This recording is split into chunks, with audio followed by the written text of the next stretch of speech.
Pessoal, boa noite. É um prazer enorme estarmos aqui novamente.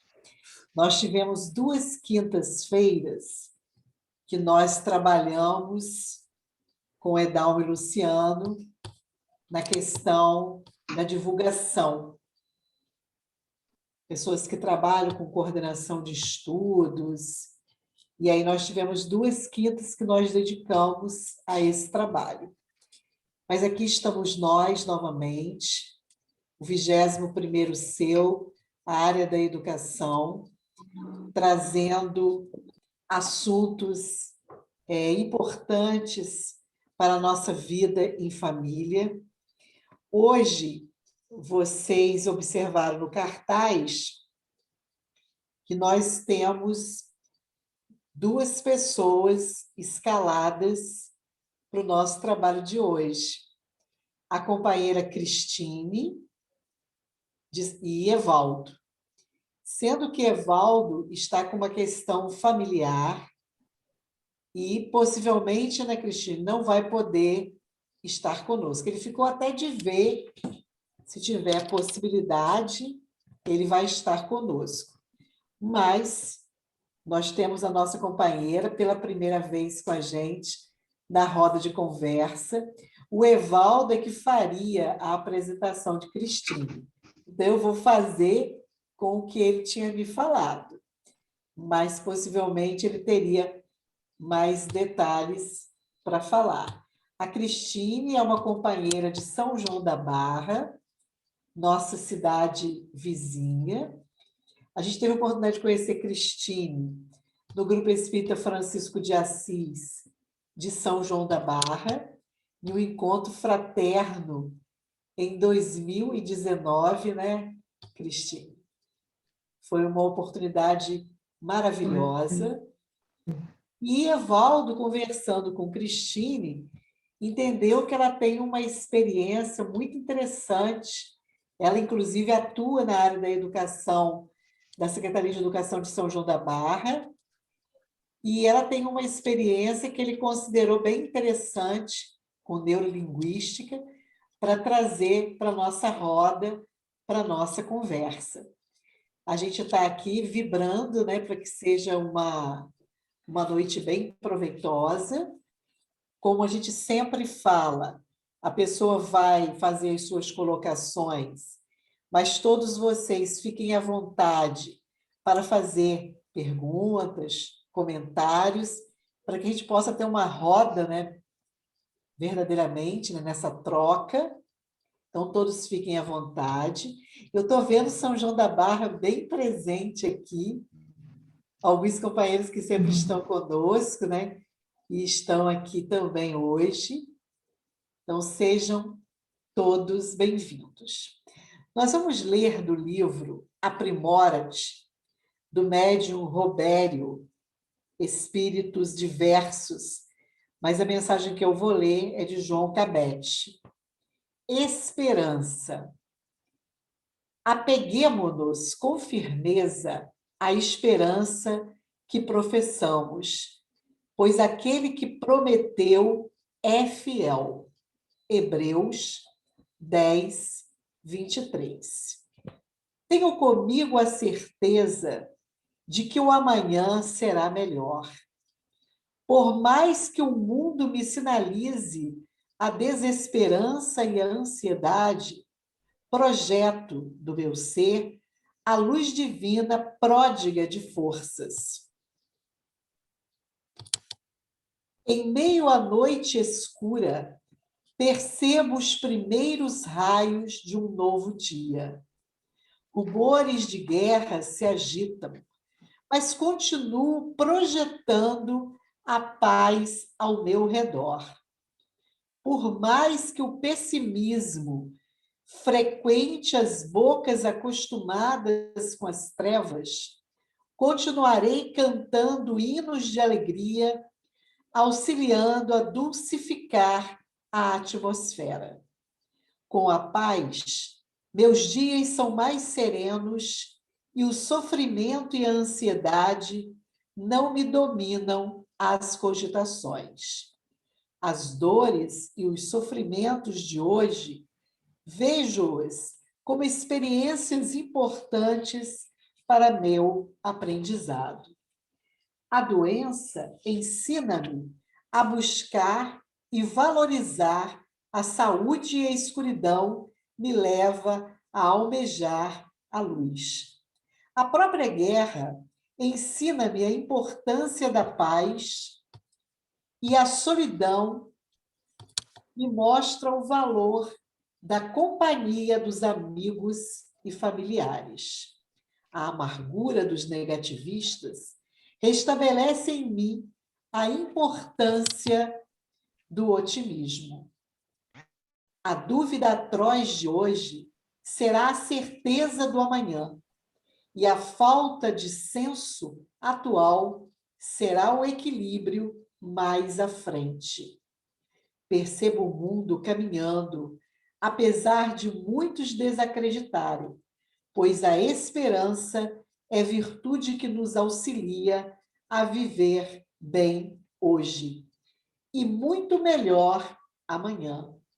Por mais que a luta e o fel me envolvam o caminho, a esperança me auxilia a enxergar as coisas com os olhos do amor.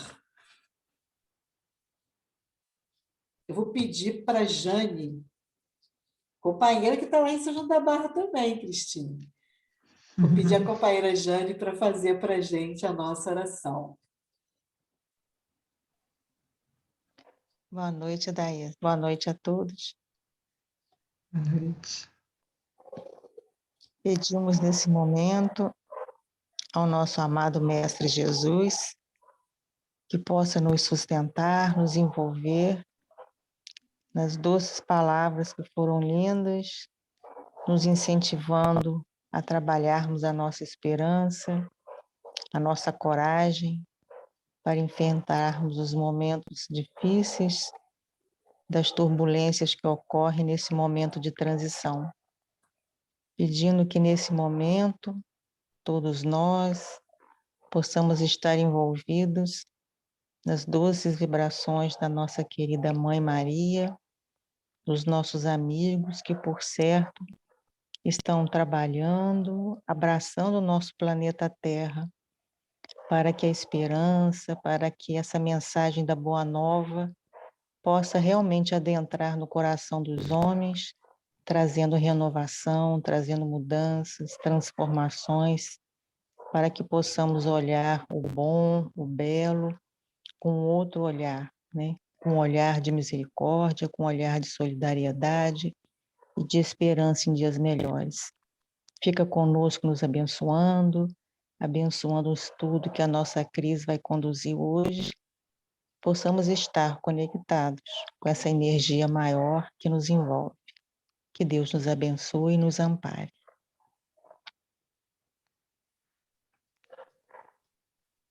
Eu também já vou chamar de Cris, tá, pessoal? Para criar uma intimidade, né? Vamos chamá-la de Cris também. Se sinta em casa, nessa nossa sala, que tem sido muito gostosa para todos nós, né? Tem uma intimidade, tem uma parceria, e que Deus te abençoe nesse momento, para que você possa estar trazendo para nós reflexões importantes. Quando você quiser, eu boto para você o PowerPoint, tá? Muito obrigada a todos.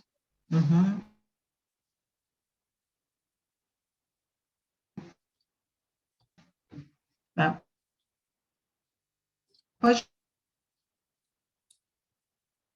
Oi, Cristine, posso botar? Vocês estão me ouvindo? Agora sim. Porque deu uma congelada aqui, por isso que eu estou perguntando. Pode colocar na primeira página, por favor, Daísa.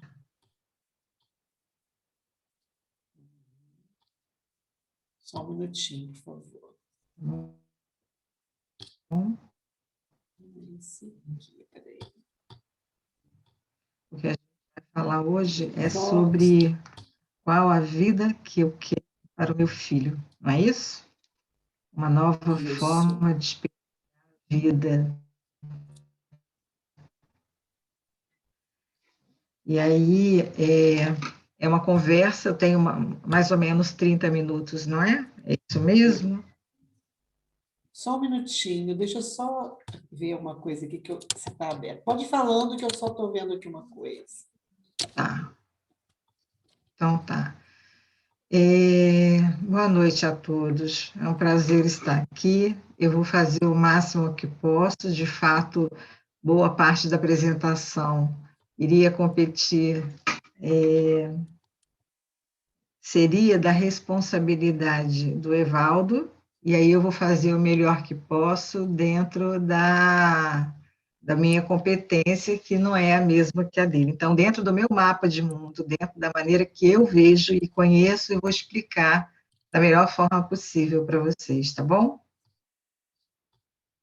Então, o tema é esse, né? Qual a vida eu quero para o meu filho? Se a gente está aqui pensando no mundo de regeneração e amor, e a gente está no momento de transição, a gente precisa saber o que é da nossa responsabilidade. Então, aqui eu vou falar na primeira pessoa, porque eu estou falando isso para mim mesma, né?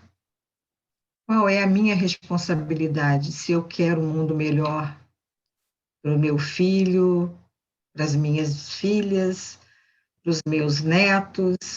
O que eu posso fazer? Não adianta chegar para a minha família, seja o membro que for, e tentar corrigir, tentar colocar o que é certo, o que é errado, porque, na verdade, a gente às vezes fica com uma visão muito egocêntrica mesmo, né?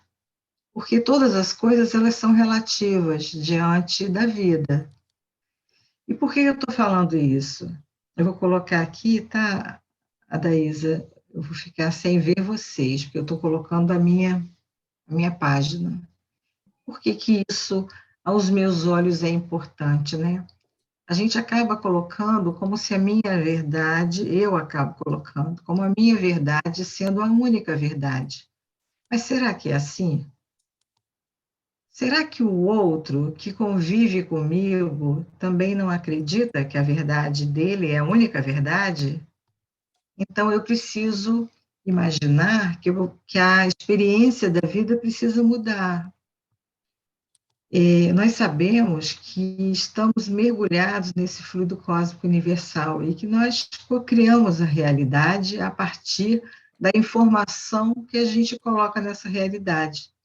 E a informação são os nossos pensamentos, somado aos nossos sentimentos, né? Uma informação graúda de impressões pessoais.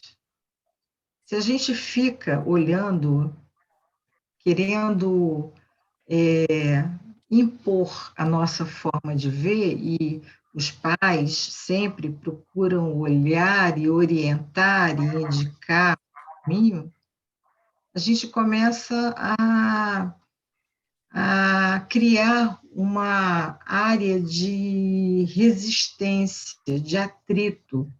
E quanto maior o atrito, menor a velocidade, não é?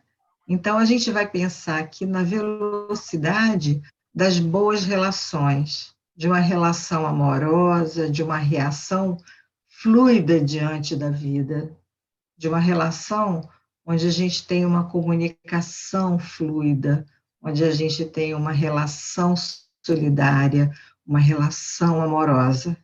Então, se eu quero experimentar uma relação mais leve, o que pode ser mudado? O que pode ser trabalhado? E aí a gente está trazendo um pouquinho. Você pode passar o slide, por favor? Sim, peraí.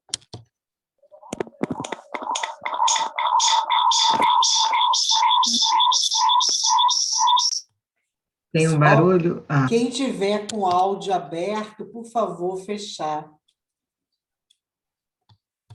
Ok, Cristina. Então, minha gente, esse slide já é do Evaldo, mas eu vou falar a partir da minha visão, tá bom? Eu tenho certeza que em outro momento ele vai estar com a gente e nós podemos repetir para que ele explique da maneira como ele pensou em fazer. Então, na minha contribuição, quando a gente, às vezes, tem um conflito dentro de casa, quando a gente tem pontos de vista diferentes, quando a gente tem uma visão diferente do outro, a gente precisa prestar atenção em qual é o pensamento que eu estou tendo, né? Na verdade, o pensamento, ele está mostrando esse sentimento. A gente começa, de repente, houve um gatilho, e a gente começou a ficar sentido, ou ficar com raiva, ou ficar bravo, né? E a gente, o estado emocional que a gente entra a partir desse sentimento e dos pensamentos que ficam vibrando na nossa mente, nos levam a ter ações, né? E essas ações precisam de atenção. Por quê? Esse estado emocional, que pode ser de raiva, pode ser de mágoa, pode ser de alegria, né? Ele nos envolve, e o problema não é o estado, o problema é o que nós fazemos quando estamos no estado.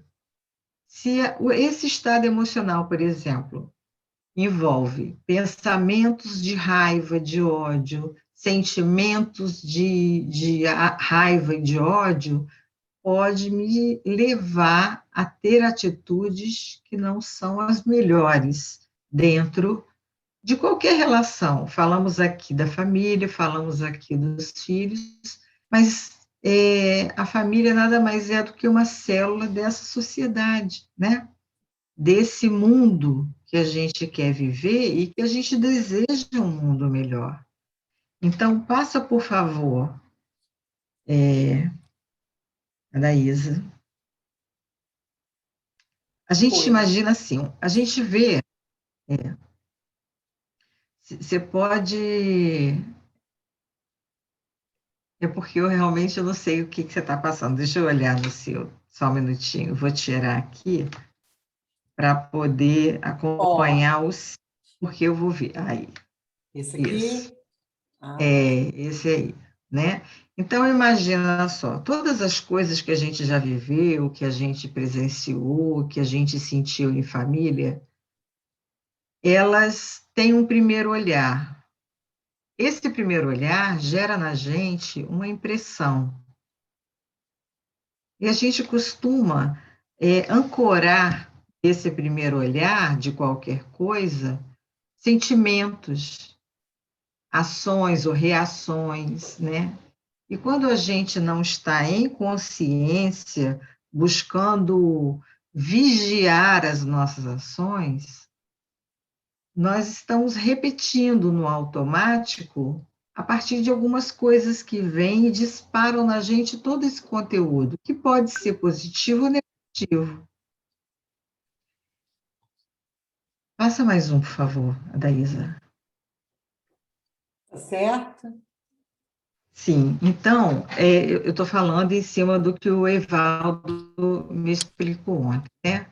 Então, passa mais um, por favor. Aí não tem, dá a impressão que não... São quantos slides? Falei. Não, é porque vai aí. Não, é primeiro só. Volta. Então, por exemplo, se a gente olha essa linha, né? O que isso leva vocês a pensarem? O que isso lembra?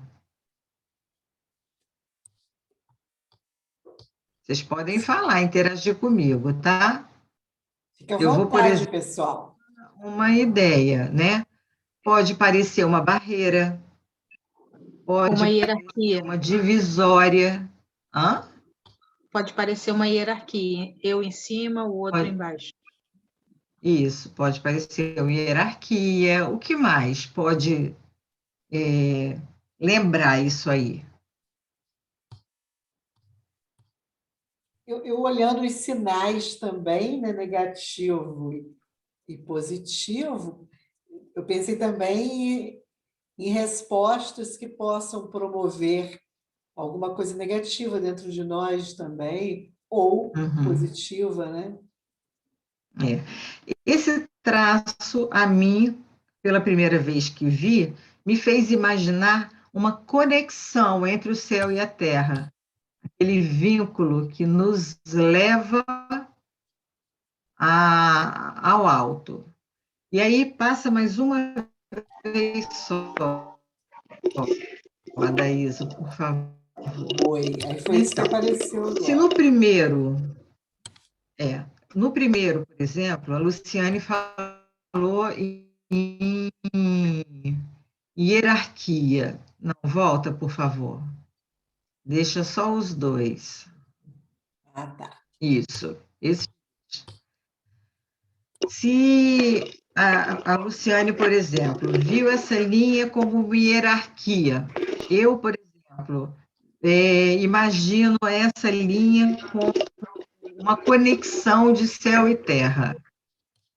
A Daísa, por exemplo, vê como uma barreira. Cada pessoa tem uma interpretação de um símbolo qualquer, de uma situação qualquer que aconteça, por exemplo, dentro da nossa casa, né? Mas aí houve mais uma informação. A informação foi uma linha que cruzou, que parece, por exemplo, o quê? Quem vê alguma coisa nessas duas linhas cruzadas? Eu olhando assim, vejo um sinal de mais. Aham. Alguém Na lógica cai em anterior, outra fala? se é uma hierarquia, né, dentro da minha lógica, se é uma hierarquia, eu Sim. posso ver uma hierarquia onde as pessoas veem alguém mais, um mais importante do que o outro, mas também uma relação de grupo onde as pessoas estão em equanimidade, né? Todo mundo está no mesmo nível, vamos chamar assim. Perfeito. Se é, por exemplo, em como eu interpretei de ser uma linha de conexão entre céu e terra, eu posso olhar a outra linha como o nosso mundo material, como essa nossa dimensão material, né? Então, a partir de uma informação a mais, eu expandi o meu campo de interpretação, eu expandi o meu olhar, não é? E aí passa mais uma vez, por favor, Adaísa. Então, mais algumas linhas, e o que acontece? Qual é a interpretação que a gente dá a esse símbolo? Qual é a sensação que esse... A gente olha, eu, por exemplo, lembro de Hitler, não é mesmo? Aham. Verdade. Tem uma Verdade. visão de ser o símbolo da suástica, o sentimento, a gente olhando lá o pensamento, vem uma série de pensamentos na nossa cabeça, que se somam a uma série de sentimentos que a gente tem a partir daí. Se eu vejo isso na camisa de um adolescente que está introspectivo, pode me levar a uma resposta, que pode ser empática ou pode ser negativa, no sentido de ter medo, de ficar olhando e vigiando, não é?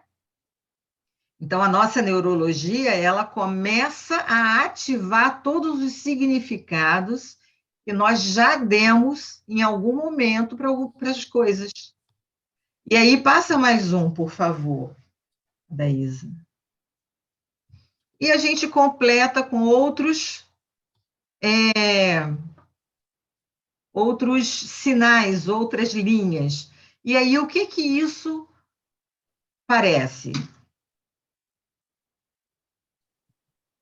Um embrulho de presente. Também tive essa Um ideia. embrulho de presente. O que mais pode parecer? Porque cada pessoa tem um ponto de vista e pode ter outra interpretação. Uma conexão real. Uma conexão real. Alguém vê outra coisa? Uma caixinha com surpresa. Caixinha de surpresa. Pode ser, vou arriscar uma, pode ser uma janela. O que será que tem do outro lado? Se eu fosse contar uma história para uma criança, quais são as vivências que eu posso contar para essa criança a partir do meu olhar? Aí passa mais um, por favor, Daísa. Peraí, só um pouquinho.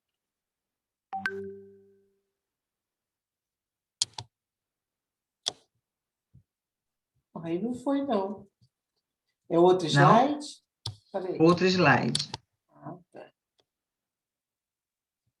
Pode passar até aquele ponto, por favor. Aqui, aí surgiu isso agora. A gente quando olha para a suástica, a nossa primeira visão é uma visão que não é tão positiva, não é?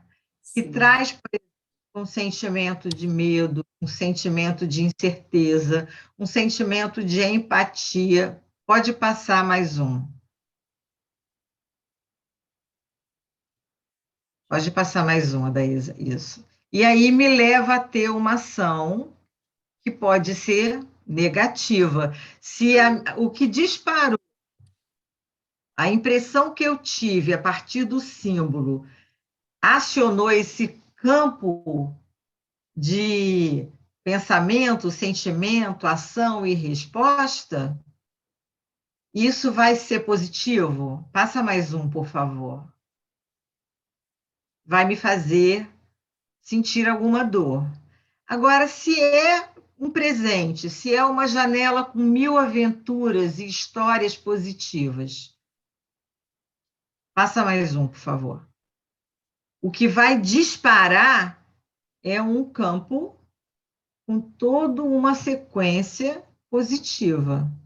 E tudo começou numa primeira impressão lá. Aí eu vou contar uma historinha para vocês, uma historinha que eu li num livro do Harry Palmer. Ele conta que uma vez ele era criança ainda, lá nos Estados Unidos, e ele morava num lugarejo muito simples, que não tinha nada a não ser pasto, né? A não ser campo. E aí, num povoado próximo, ele chegou lá e ele viu que tinham muitas luzes. Um parque de diversões chegou à cidade e todas as pessoas da redondeza foram lá. Quando ele entrou, tinha um parque com muitas coisas, aquelas brincadeiras de ganhar presentes, de acertar no alvo, mas lá no final desse parque, tinha uma grande atração, que se chamava Castelo Mal-Assombrado. E um bilhetinho era 20 centavos, mas 3 bilhetes ficava por 25 centavos. Não, um era 10 centavos e 3 bilhetes, 25 centavos. E aí ele comprou os 3 bilhetes e entrou lá no Castelo Mal-Assombrado. Quando ele entrou, as primeiras impressões foram horríveis. Ele viu que tinha um vento que tinha um cheiro de borracha queimada. Ele percebeu que tinha um barulho de trem vindo na direção dele, um farol grande, mas passava por ele, e quando passava saía um vento que ele começou a ficar assustado. Ele pisava em alguma coisa e era meio mole, como se não tivesse muito firme o chão. E ele não podia voltar, ele tinha que seguir. E ele foi seguindo, e de susto em susto, ele chegou ao final do castelo mal-assombrado, e com a certeza de que ele não queria voltar lá. Mas ele já tinha comprado 3 bilhetes, faltavam 2. E aí ele foi rodar no parque para aliviar aquela sensação, que ele ficou tão ruim. Mas passado uma hora e pouco, o que aconteceu é que ele decidiu ir lá e voltar ao castelo. Ele voltou ao castelo e, e ele entrou já com uma segunda visão, uma segunda disposição. Então, quando apareceu aquele trem fantasma que passou, ele já viu detalhes que mostravam como que eles faziam. Ele viu que os ratos que pareciam estar no castelo eram brinquedos.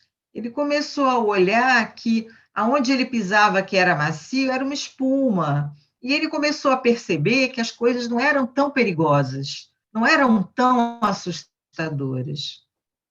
Ele chegou ao final e ele já entrou novamente direto, sem esperar, porque ele agora, nessa terceira vez, ele entrou com vontade de ver como era feito o negócio.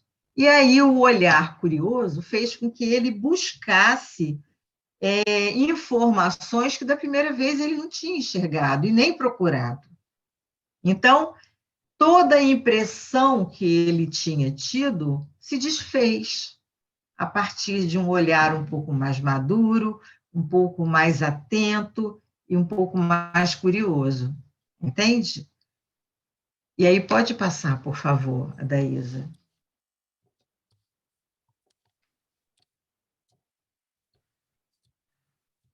Então, a resposta pode ser positiva se a gente olhar a partir de uma curiosidade e vontade de ver de outras formas.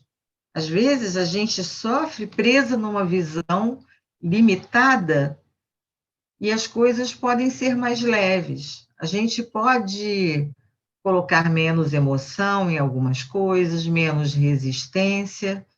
Passa mais um, por favor.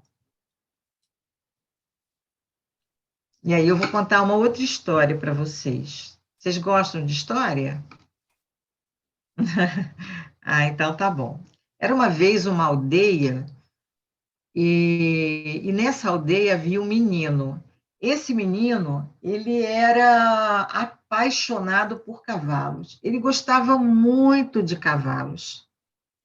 E ele sabia que passava uma cavalaria na praça todos os dias pela manhã. E aí ele acordava, se alimentava e ia sentar na praça para assistir aquela visão tão linda dos cavalos passando por ali.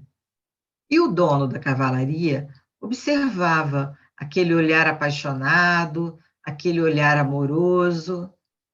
E um dia havia um potrinho que estava atrapalhando o fluir da cavalaria. Todos estavam andando e o potrinho estava ficando para trás. Preocupado do potrinho se perder, se machucar, o dono da cavalaria chega para aquele menino, que todo dia está ali para assistir a passagem, e fala: menino, eu vejo o seu amor pelos animais, eu vejo o seu amor pelos cavalos. Eu gostaria de saber se eu deixasse esse potrinho com você. Você cuidaria dele? Você daria a ele o amor que ele precisa? E o garoto falou: claro, na verdade, esse é o meu sonho.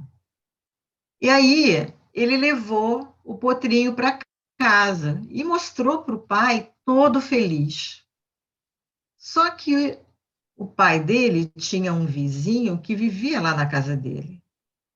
Quando ele chegou com o potrinho, o vizinho falou: seu filho ganhou um potrinho, menino de sorte, esse seu filho. E aí o pai falou, olha, pode ser sorte, mas pode ser azar. E aí o menino passou os dias cuidando do potrinho, escovando o potrinho, alimentando o potrinho, passeando, puxando o potrinho. Ele adorava o animal e ele cresceu e ficou um cavalo bonito. Um belo dia, o cavalo foge da cerca, do cercado que ele ficava. E o menino fica muito triste. E aí ele vai correndo falar com o pai o que tinha acontecido. E o vizinho estava lá. Aí o que aconteceu é que o vizinho chega para o pai e fala assim: ah, que azar tem seu filho. Ganhou o potrinho, cuidou, tá aí, virou um cavalo bonito e foge. Seu filho tem muito azar. E aí o pai fala: pode ser azar, mas pode ser sorte. Passado alguns dias, um menino triste, vendo o vazio do cercado, o cavalo volta, e quando ele volta, traz alguns cavalos selvagens com ele. E aí ele correu para falar com o pai dele. Quando ele conta isso para o pai, o vizinho estava perto e falou: olha, seu filho tem muita sorte, hein? Cavalo foge e, no entanto, volta com uma porção de cavalo de raça. O pai fala: pode ser sorte, mas pode ser azar. E aí o menino começa a cuidar dos cavalos com muito amor. E ele um dia resolve amansar uma égua. E aí começa a trabalhar naquela égua, cuidar da égua, e resolve montar na égua. Quando ele monta, a égua dá um pinote, o menino cai no chão, e já um rapaz quebra a perna. Quando o vizinho chega e vê ele de perna quebrada, fala que azar esse menino tem, hein? Aí, ó, na cama, quebrou a perna, foi tentar domar a égua, quebrou. Muito azar esse menino tem. E o pai fala: pode ser azar, mas pode ser sorte. E aí, passados uns dias, toda a aldeia é convocada para uma guerra. Mas o menino não podia ir. Agora, um rapaz, ele não podia ir porque estava com a perna quebrada. E aí vem o vizinho, fala: que menino de sorte esse seu, hein? Está aí uma guerra e ele não vai porque está na cama com a perna quebrada. E o pai fala: pode ser sorte, mas pode ser azar. E qual é a moral da história? A moral da história é que a gente nunca sabe quão desastroso é um evento, a não ser na sequência do tempo. A gente só pode dar o significado real para um evento quando a gente interpreta a partir de outros eventos na vida. Às vezes, uma grande dor traz para a gente uma força, uma tranquilidade, uma coragem que a gente talvez não soubesse, não acreditasse ter. E aí a gente precisa identificar cada situação e saber que o Pai Celestial permite que todas as coisas nos aconteçam por uma razão. Essa razão a gente só vai entender com a passagem do tempo. Se a gente olhar um evento sozinho, a gente pode achar que ali tem sorte ou que ali tem azar. Mas se a gente olhar para o caminho, a gente vai ver que tudo que nos acontece vem para fortalecer, vem para contribuir quando a gente aprende a lição. E quando a gente não aprende a lição, essa experiência se repete. Pode passar mais um, por favor. E aí, assim, né, proponho um exercício para a gente parar para pensar numa situação de conflito que a gente tem dentro da casa da gente, eventualmente. A gente é humano e a gente sabe que, de vez em quando, uma situação Acontece.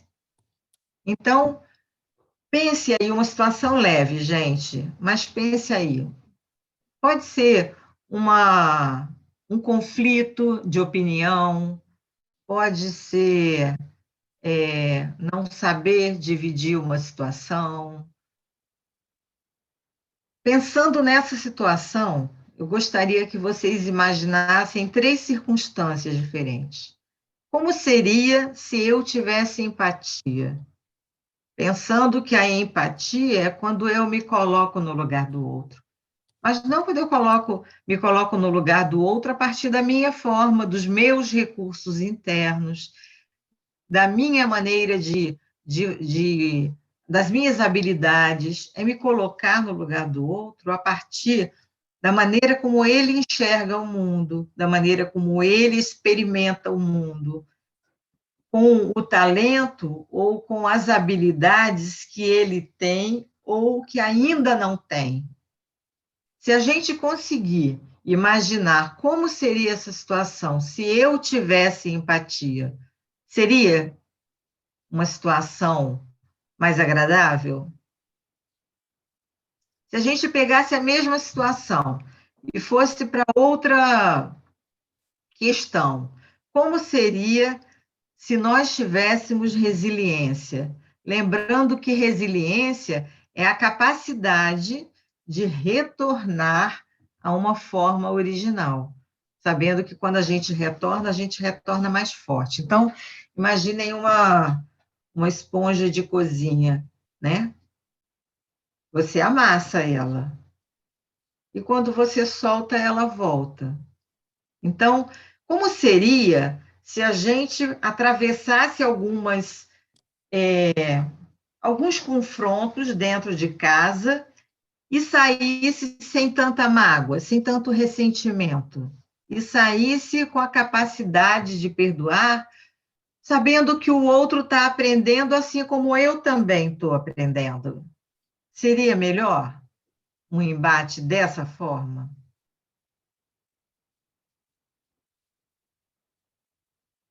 No meu ponto de vista, sim. E se a gente fizesse uma terceira pergunta? Como seria se o outro conseguisse ter empatia comigo? Conseguisse de verdade entender os meus limites, que nem sempre são reais para o outro, mas são reais para mim, porque eu ainda não consegui encontrar em mim recursos para me fortalecer diante de uma situação. Às vezes, fazer um almoço para uma pessoa é muito simples, e para outra é totalmente inviável. Às vezes, você fazer uma tarefa pode ser fácil e para o outro não. Então, como seria se dentro das relações nós pudéssemos exercitar essa empatia, de compreender, né? Lógico que isso não quer dizer que a gente tenha que abrir mão de atribuir responsabilidade, mas não querer perfeição do outro do dia para a noite. É compreender o tempo de cada um, é compreender a evolução, que é passo a passo, sem pressa e sem pausa, como diz a professora Lucilena Galvão, não é? Pode passar mais uma, Daísa, por favor.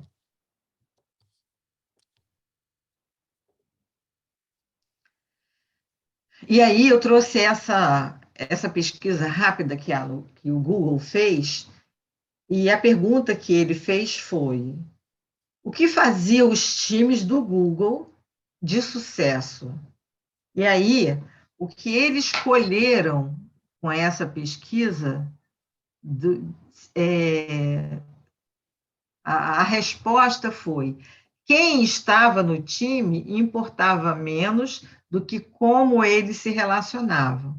Então, significa que as habilidades, elas são treinadas, as técnicas, as ações, elas podem ser treinadas, mas o emocional é algo que deve ser construído dia após dia, e é no seio familiar, e é dentro de casa, nos pequenos embates que a gente consegue fazer o exercício. de compaixão, de amor, de paciência. Então, a gente precisa entender que como a gente se relaciona é mais importante do que quem está, quem não está. Precisamos acolher o outro, né? Porque quando a gente acolhe, a gente sente que pertence ao grupo. Pode passar mais um, por favor. Eu sei que o tempo está estourando, então vamos lá. E aí, dentro desse trabalho do Google, eles estão entendendo educação emocional como uma ampliação. O ambiente psicologicamente seguro é uma ampliação da inteligência emocional, que é o que a gente desenvolve dentro da família, não é? E aí, o que é o ambiente psicologicamente seguro? É um lugar que permite às pessoas se expressarem, falarem o que elas sentem, ser o que elas são, e não terem medo de dividir. Não ter medo de dividir é eu poder falar a minha opinião sem ter medo de sofrer uma represália. Então, a gente precisa entender que acolher o outro como ele é, no momento, é importante para que ele esteja pronto para dar um outro passo. Isso não quer dizer que seja uma compreensão apenas do pai para o filho, da mãe para o filho. O caminho inverso também é importante, porque todos somos pessoas, espíritos em desenvolvimento, em evolução. Então, ambas as partes precisam entender e acolher. Às vezes, eu gostaria que a minha mãe fizesse ou falasse desse jeito comigo, mas ela ainda não consegue. Às vezes, eu gostaria que o meu filho falasse dessa ou daquela forma comigo, mas eu posso mostrar. Tem um livro muito bom que fala sobre comunicação não violenta, que fala a importância da gente cumprir alguns passos, que nos leva a olhar, a ver o que exatamente me incomoda, a dizer para o outro que quando ele faz X, eu sinto Y, para que as coisas parem de ser reação, parem de ser uma briga, e as pessoas possam compreender o que ainda é difícil para mim, o que ainda é difícil para o outro. Outra coisa que torna um ambiente psicologicamente seguro é quando em casa você dá o exemplo e permite ao outro a liberdade de expressão, mostra para a família que aquele lugar é confiável, que aquele espaço é seguro. Ora, a gente não deixa de amar o outro porque ele não é do jeito que eu gostaria que ele fosse. Se assim fosse, a gente não estaria amando. Amar é aceitar. A gente pode sinalizar, mas a gente não deve fazer exigências. A gente deve alertar. Uma vez, Eduardo, vocês devem lembrar de Eduardo da Livraria Espírita, ele falou uma coisa para mim que foi muito interessante. Ele falou, Cris, você não pode abrir uma rosa com a força das mãos. O que você pode fazer é regá-la todos os dias. Hoje é a Cristina que está fazendo. Oi, Wanda. Então, a gente precisa entender que uma acolhida aqui, uma atitude amorosa ali, um olhar compassivo para aquele que está passando uma situação difícil, faz com que a gente sinta a tranquilidade de poder ser imperfeito ainda, porque somos todos. Quando eu me permito vulnerabilidade, eu permito que o outro também seja. Eu posso dizer para ele que ele não vai ser rejeitado se ele não estiver pronto, porque ninguém está, né? Em terceiro, é um lugar relacional, sem julgamento, com aceitação plena do outro e que gera estímulo para que sejamos únicos. trazendo a nossa contribuição pessoal para este planeta. Então, se eu começo a podar quem eu sou, para não agredir as pessoas que eu convivo, ou para ser aceito, eu vou me deformando. E quando eu me deformo, eu vou amadurecendo e me tornando uma pessoa que esquece quem é e qual recado veio dar nesse mundo.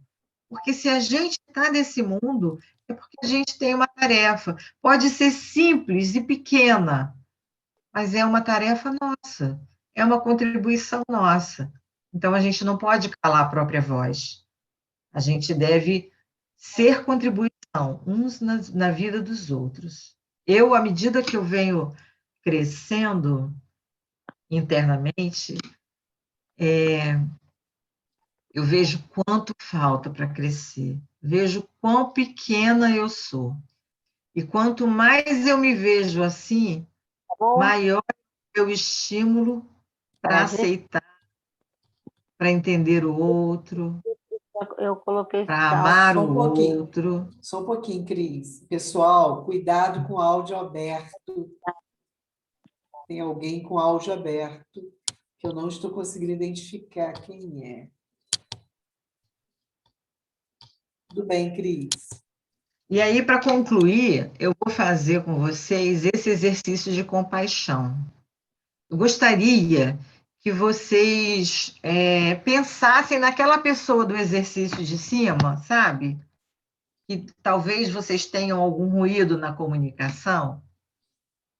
Uma pessoa que vocês amam, mas que por alguma razão, de vez em quando, tem um ruído. Então, são 5 passos. Com a atenção voltada para essa pessoa, repita para si mesmo: assim como eu, essa pessoa está buscando felicidade para a sua vida. Com a atenção voltada para essa pessoa, repita para si mesmo: assim como eu, esta pessoa está tentando evitar sofrimento em sua vida. Com a atenção voltada para essa pessoa, repita para si mesmo: assim como eu, essa pessoa tem conhecido tristeza, solidão e desespero. Com a atenção voltada para essa pessoa, repita para si mesmo: assim como eu, essa pessoa está buscando satisfazer suas necessidades. E com a atenção voltada para a pessoa, repita para si mesmo: assim como eu, essa pessoa está buscando, está aprendendo sobre a vida. Tome uma respiração profunda. Agradeça pela pessoa em sua vida. Ela é um professor que está te ensinando e a mim a sermos mais compassivos nesse mundo, a amarmos de uma maneira mais tranquila, entendendo que todos estamos aqui crescendo, evoluindo e que ninguém evolui sozinho. A minha contribuição é essa e eu quero agradecer pela oportunidade de trabalhar a mim mesmo um pouquinho mais. Tá bom? Muito bom. Posso interromper a tela, Cris? Pode sim.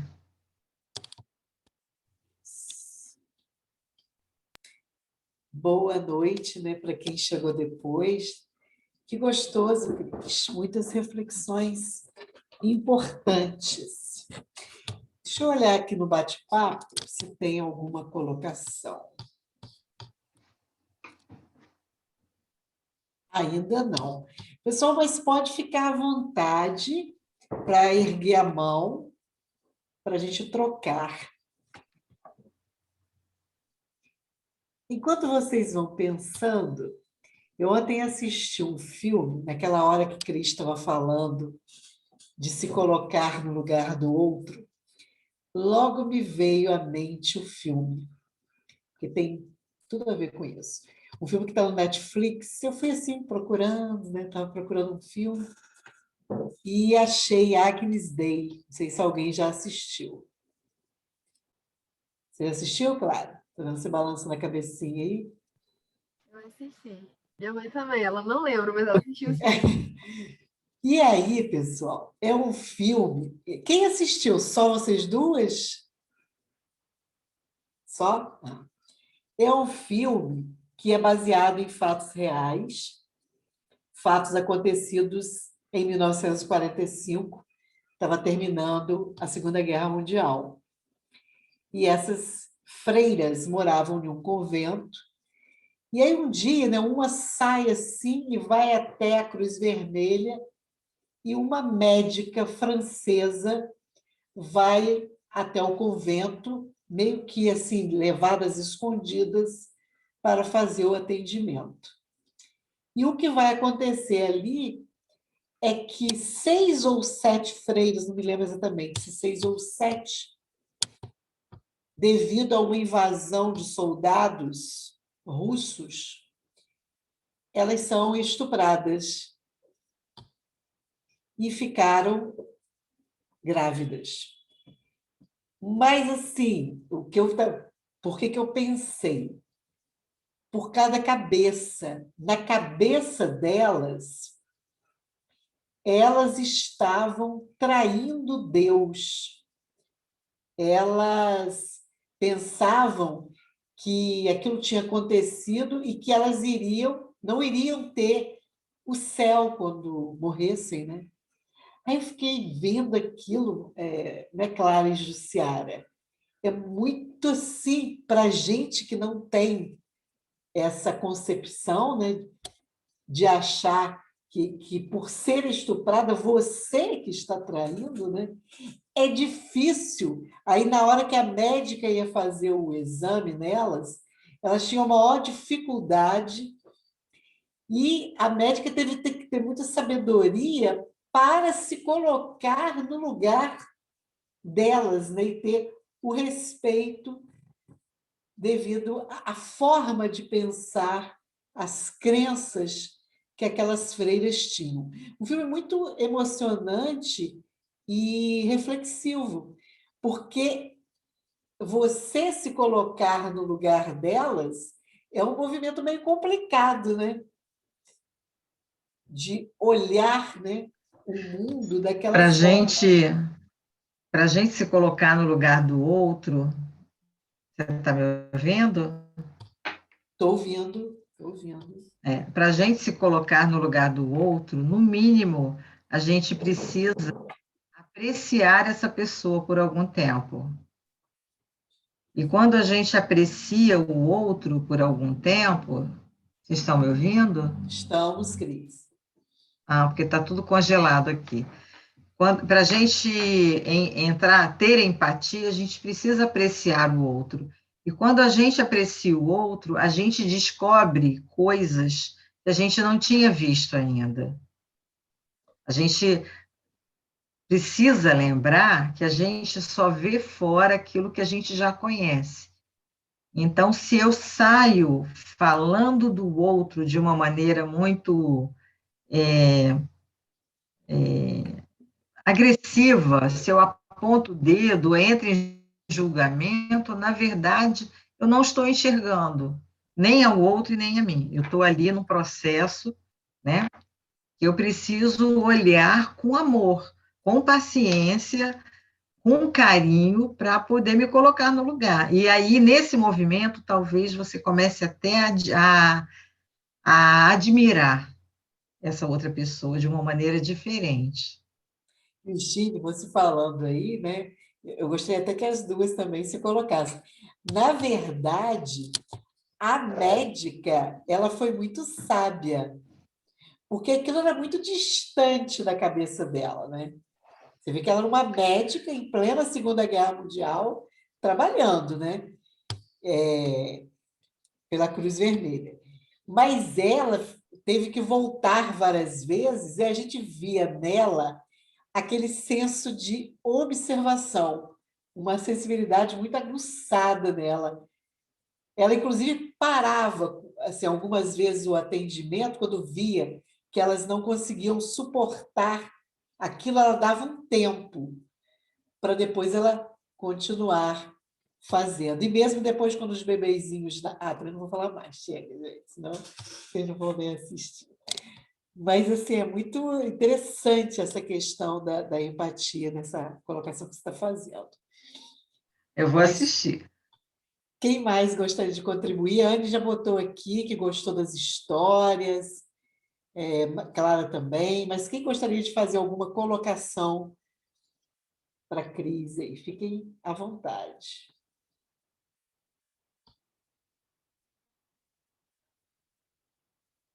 Bora, pessoal!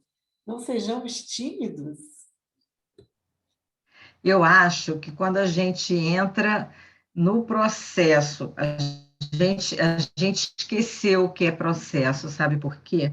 Porque no passado era processo para tudo. As pessoas elas tinham que preparar o alimento, elas tinham que primeiro plantar, regar, colher, né? Processo era algo normal na vida das pessoas. Hoje está tudo muito pronto. E a gente precisa lembrar que dentro de nós, para haver a evolução, a gente precisa passar por processo também. A gente precisa ir amadurecendo, né? E a gente acaba, do mesmo jeito que cobra o outro, a gente cobra da gente uma perfeição que é da noite para o dia. E isso não acontece. Jesus não nos pediu isso. Jesus pediu que a gente pudesse amar ao próximo como a gente. E a gente não tem como ter compaixão do outro se a gente não entende que quando a gente vacilou em algum momento da vida, a gente não estava pronto.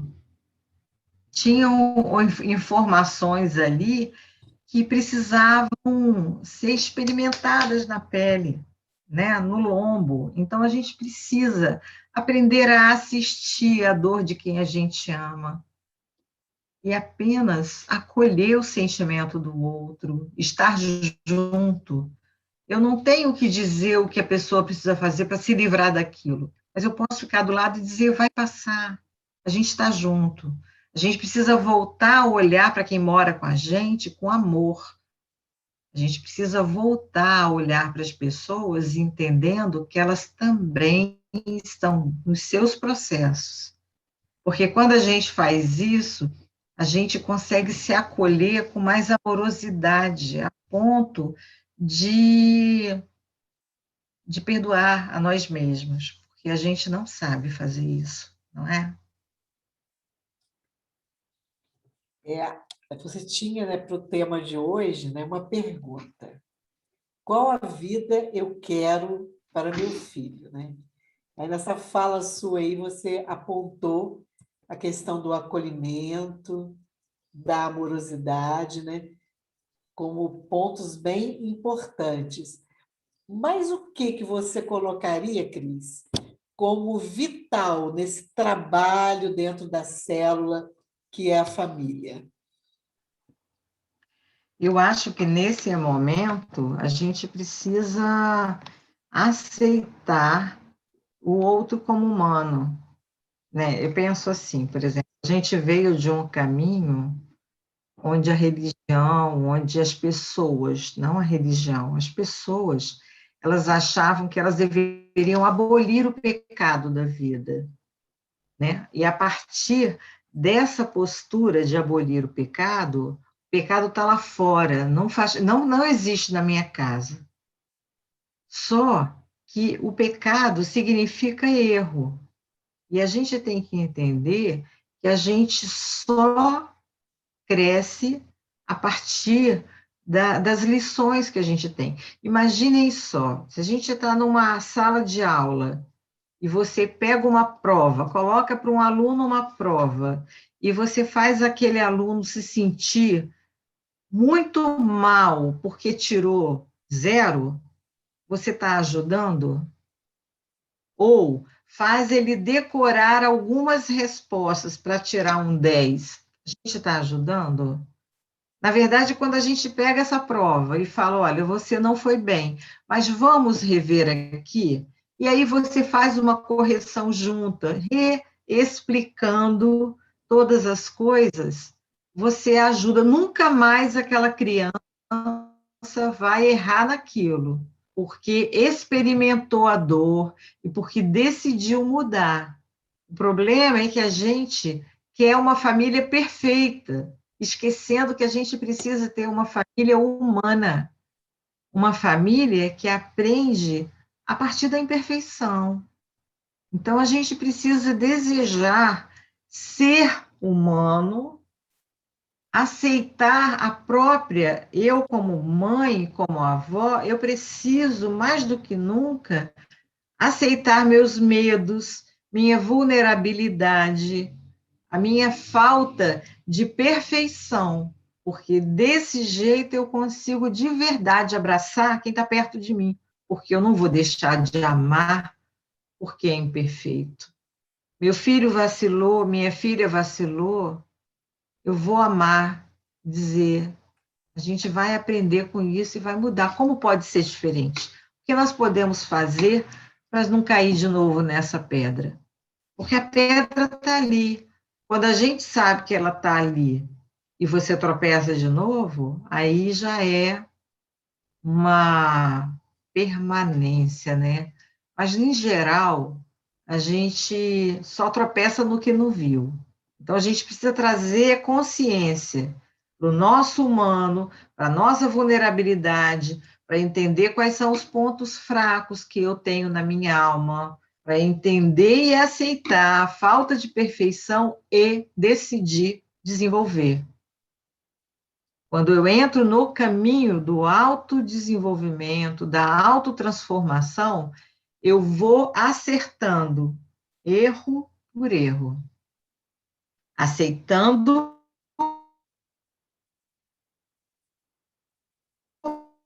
Oi, Cris.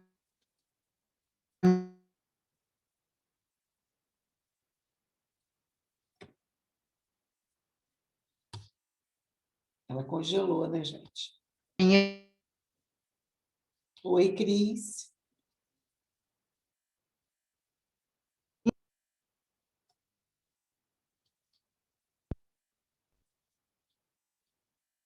Vocês me ouviram? Agora sim. Mas você falou algumas coisas que nós não ouvimos. Ah, que pena. O que vocês ouviram? Essa última parte toda a gente não ouviu. Eu falei, não sei se eu consegui repetir igual, né? Mas eu falei, vocês ouviram a parte da prova? Sim. Sim.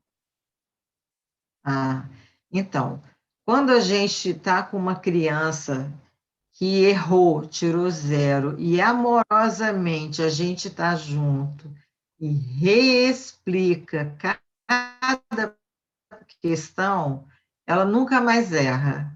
Ela ali sentiu compaixão, ela ali sentiu confiança, ela ali sentiu que eu estou ao lado dela nas conquistas, mas também na derrota.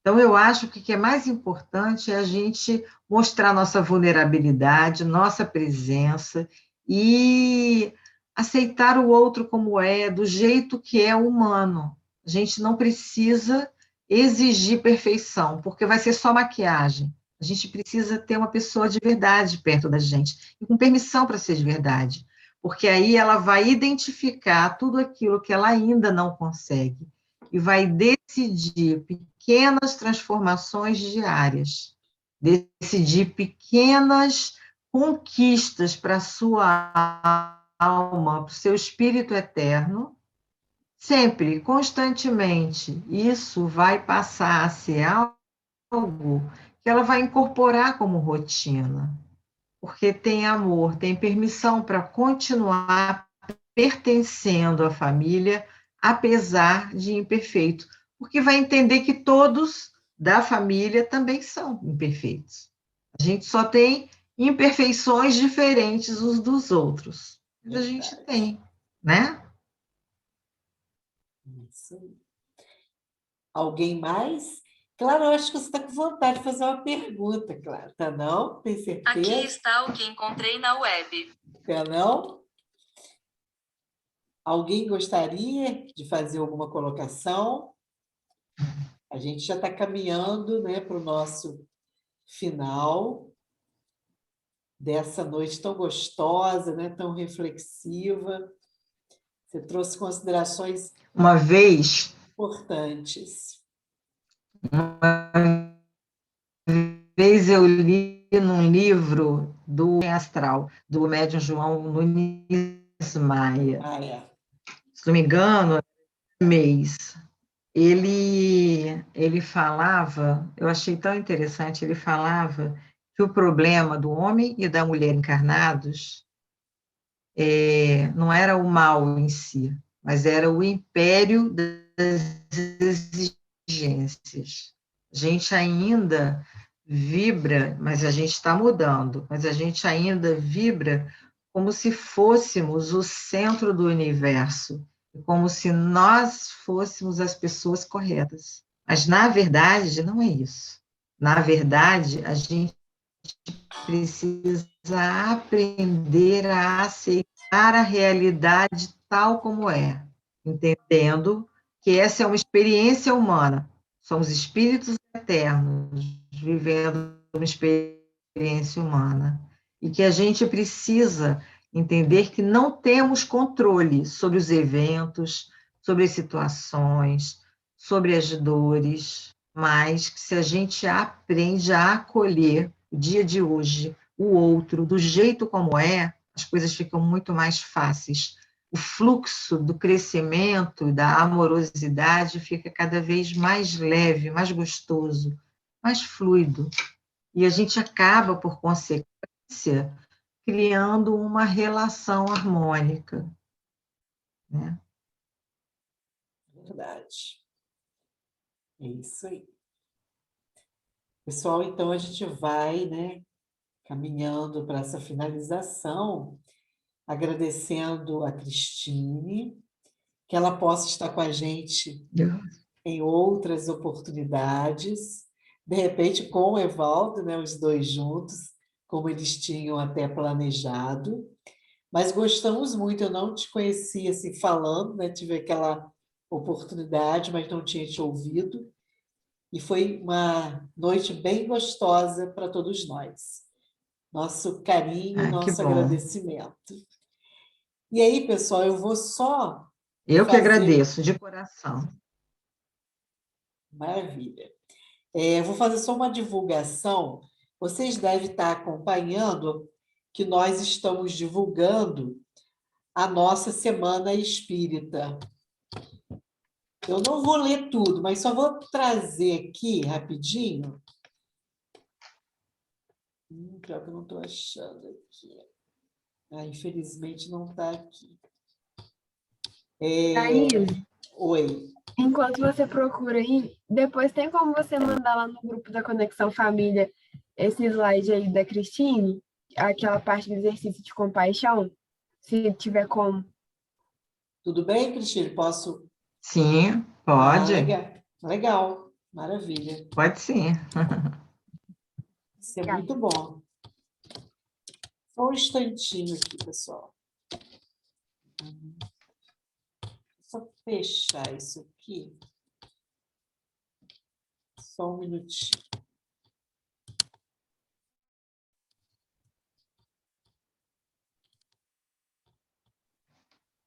O exercício foi muito legal também, gostei muito.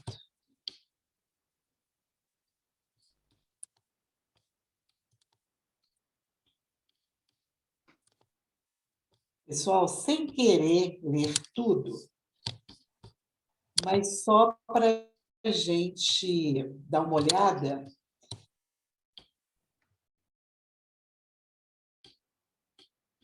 Nós vamos ter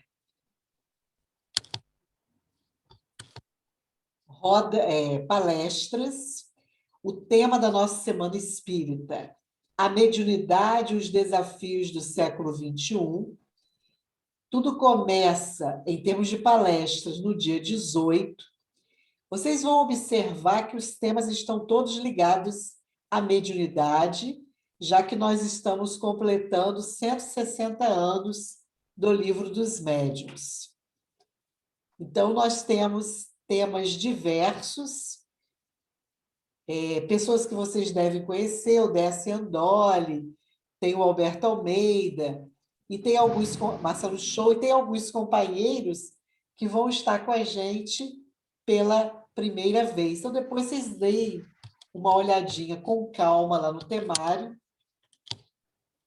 A gente está pedindo muito também a divulgação, que é muito importante que vocês nos ajudem a divulgar. E teremos também rodas de conversas, a começar dia 17, com a dependência química. Teremos a participação de um psiquiatra que tem uma formação na área, o AA e o Alanon. Lógico que a AA e Alanon, por conta do anonimato, eles ficaram de janelinhas fechadas, né? E temos outros companheiros fazendo outros temas. Vai ter a obsessão digital e os ratos, falaremos de saúde e espiritualidade com a Amy Campos, teremos um espaço para jovens no dia 25, vossos jovens profetizarão entre a prudência e o preconceito, enfim. O temário está bem interessante.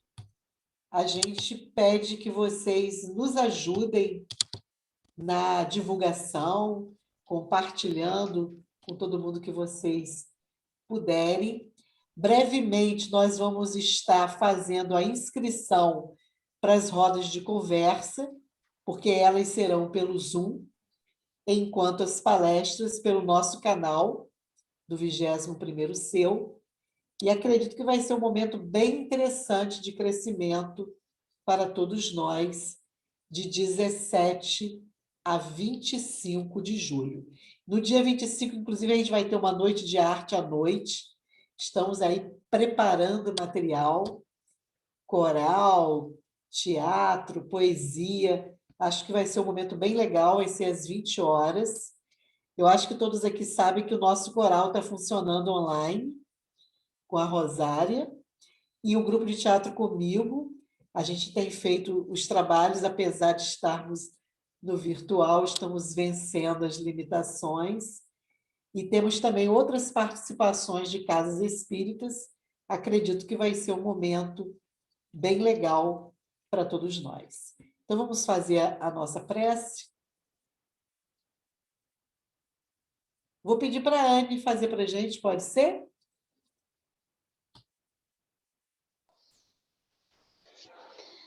Vamos elevar o nosso pensamento ao nosso Pai Maior e agradecer a Deus por esse momento. Foi um momento muito gratificante para todos nós, que somos companheira da nossa querida Cris, aqui do Grupo Espírita de Francisco de Assis. Nós agradecemos muito. Pedimos a Deus toda a proteção e bênçãos para o nosso companheiro Evaldo, que infelizmente não pôde estar conosco nessa noite, mas muita vibração também para ele, de amor, de luz, para ele e a família. Agradecemos a Deus por tudo que Ele nos proporciona a cada dia, por essa oportunidade que temos tido todas as quintas-feiras, o quanto que nos faz crescer essas conversas, esses esclarecimentos, tudo que a gente ouve, tudo é motivo de alegria para os nossos corações, para os nossos espíritos. Nós vamos crescendo dessa forma, refletindo aquilo que a gente ouve, é exatamente isso. Os lares estão cheios de problemas, mas somos nós, cada um no seu núcleo, que tem que resolver através do amor, do diálogo, da empatia, e que possamos refletir sobre tudo isso, Senhor. Obrigada, meu Deus. Abençoe a todos os irmãos que aqui se encontram assistindo essa roda de conversa. Agradecemos a nossa irmã Cris mais uma vez por tanta coisa boa que ela trouxe, por sua sabedoria, pelos seus estudos. Nós agradecemos a Deus por isso e pedimos que tenhamos uma boa noite, que nossas famílias sejam abençoadas, todos os lares aqui representados, que possamos ter empatia, carinho, paciência, resignação um para com o outro, porque é isso, é a cada dia que nós vamos nos melhorando. Deus, tenha misericórdia de todos nós, olhai pelos nossos irmãos em situação de rua, nessa friagem, olhai por todos nós. Obrigada, Senhor, por tudo. Seja conosco hoje e sempre, que assim seja. É isso aí. Que Cris, assim seja. se você puder sugerir lá depois no grupo um livro, tipo um beabá, vamos dizer assim, da programação neurolinguística, eu acho que seria legal, né? Uhum. O que vocês acham, Sim, pessoal? posso. Acho que seria Né? bacana. Você sabe como que eu conheci a programação neurolinguística? Ah, Na época, eu morava lá perto da livraria espírita, né? E Samuel era um menino, lembra? Você conhece Samuel? sei, Filho do do Rolando? culto Pedro, sim. É. Samuel era um menino ainda, e ele estava trabalhando lá com Eduardo, né? Eduardo. E aí ele pegou o livro e ele falou, Cris, você vai adorar esse livro aqui. Eu falei, vou, por quê? Leva que você vai gostar. E o nome do livro é Qualidade Começa em Mim, de Tom Chung. Mas Esse eu eu já tenho, li. inclusive, Esse eu já li. PNL, é muito bom. Esse é Leia de lindo. novo. Você vai ter um outro olhar. Se vocês quiserem, eu tenho ele em PDF, eu posso passar para vocês. Ah, legal. Você Na está ali internet no grupo. vocês Você tá ali no conseguem. grupo. Se você puder colocar ali, ou até outros também, né, que você ache legal, eu acho O que eu bacana, tiver, eu vou colocar lá para vocês. como E é legal. sugestão de leitura. A gente vai tomando consciência e cada novo pensamento tem uma fala que eu repito sempre, porque gosto, do Marcelo Gleiser. Ele fala no documentário Eu Maior que o conhecimento é como uma ilha. Tudo que a gente conhece está dentro dessa ilha. E tudo que a gente desconhece é o oceano. À medida que a gente vai se empenhando, aprendendo outras coisas, o nosso conhecimento vai ampliando. Então, a ilha cresce de tamanho, expande, o nosso conhecimento expande. Mas, curiosamente, a fronteira com o desconhecido também amplia. Então, quanto mais a gente estuda, mais a gente sabe que a gente não sabe, né? Bem disse o filósofo, né? Então, a gente precisa ir lendo, lê uma vez, lê de novo. O olhar da gente é igual no livro dos Espíritos, que a gente estuda, vai descobrindo cada vez um pouquinho mais. É muito legal. Eu vou botar assim, pode ficar tranquilo. E esse documentário que você está se referindo, gente, vale a pena ver também, que é muito lindo. Bom. Eu Maior. Eu Maior. Muito lindo. Olha, então, Cris, brigadão. Vamos depois ver uma outra data. Gostamos muito, né, pessoal? Essa turminha está sempre aqui e foi um prazer te receber na nossa sala hoje. Um beijo. O prazer foi meu. Muito bom a gente saber que a gente está junto, né? Que é uma teia. É isso aí. Dá um abração lá nos companheiros de São João da Barra. Muito obrigada. E brevemente vamos estar no presencial. Vocês. Tchauzão, gente. Tchau. Tchau.